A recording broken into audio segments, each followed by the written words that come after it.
Hey, this game is really tough, isn't it? So it's nice to get rewarded out there, obviously. And you guys finished the round robin on a winning note. That's key. Yeah, we had a couple games we let get away from us. We might have got to 4-3.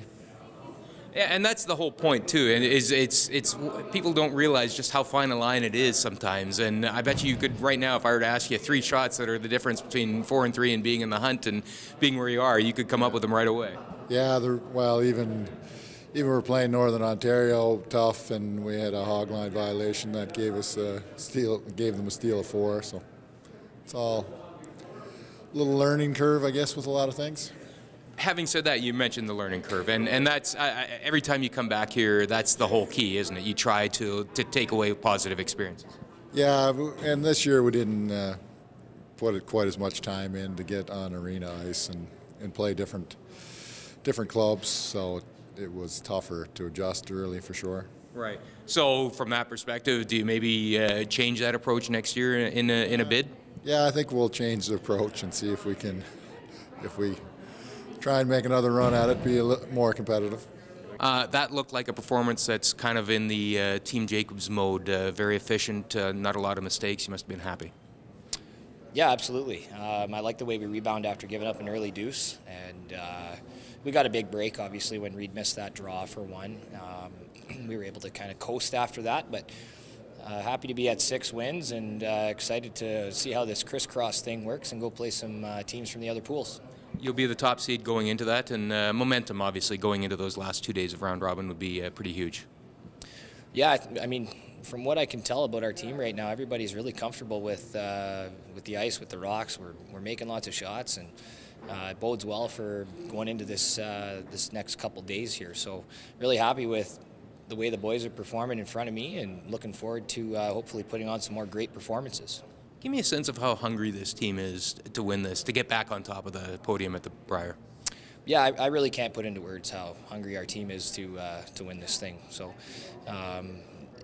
it's a phenomenal feeling winning the Brier. We've won it before. I think winning it 5 years ago, definitely one of the highlights of our careers, and we want nothing more than to win this thing again and get our name back on the tankard. So we're going to do everything we can. We're going to fight hard. We're going to battle, and if it's our week, great. If not, it's all good.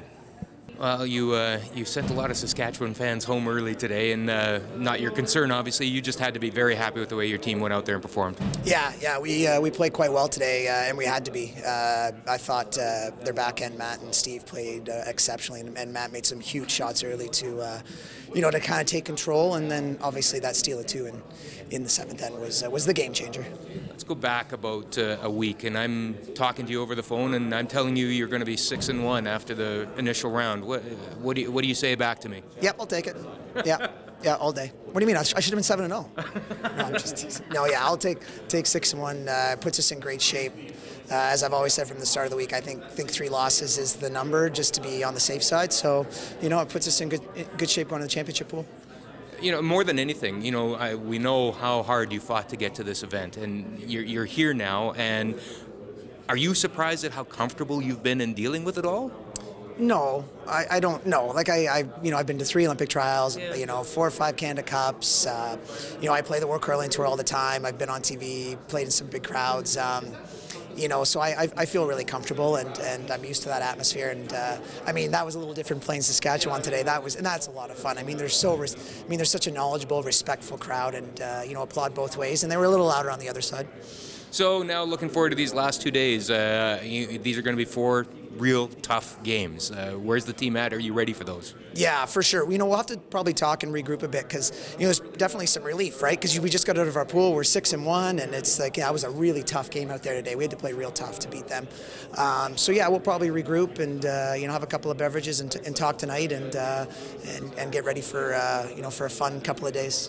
That was some drama, but it must be nice to pull out a win and finish off this early part of the round robin for you guys. Évidemment, écoute, on est terminé exactement où on était ranké, c'est-à-dire 3 victoires, 4 défaites. On a échappé une, allé en chercher une grosse contre la Saskatchewan. Maintenant, il reste une partie, puis on va pouvoir finir à 500, ce qui est excellent pour un premier Brier. Well, let's talk about your journey to get here. Obviously, you won a Canadian Junior Championship, put curling to the back burner for a little while to play some football, but getting back into it and getting to the Tim Hortons Brier, just what has this journey been like for you? Ça fait 10 ans que j'ai gagné le championnat junior canadien. Puis cette année, c'est la première fois que je faisais dans les provinciaux hommes, que je faisais les éliminatoires. Donc, 10 ans sans éliminatoire. Puis pendant 3-4 ans, j'ai joué un petit peu au curling. Puis en plus, ça fait 5 ans que je suis revenu à la compétition de curling à temps plein. Donc, c'est quand même quelque chose de gros. Right. Well, you're here in Regina and you're right next to Mosaic Stadium and you've been driving by that a few times. I imagine the football itch is still in there somewhere too.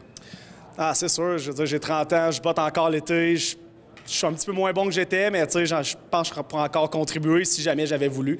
Mais j'avais l'avantage d'avoir une deuxième carrière qui est le curling, donc ça m'a permis de continuer à compétitionner et continuer encore longtemps à compétitionner au curling. Right. And there are a lot of crossovers in terms of the mental aspect too, the focus that you need and whatnot. I imagine there's some common skill sets that you've adopted for both sports.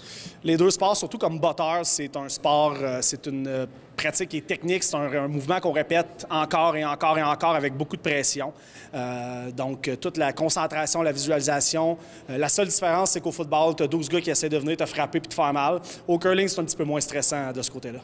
You're going to have to be very careful with this answer. You're from Quebec. I imagine you're an Alouettes fan. Any thoughts, any cheering for the Riders at all, or is that just no go there?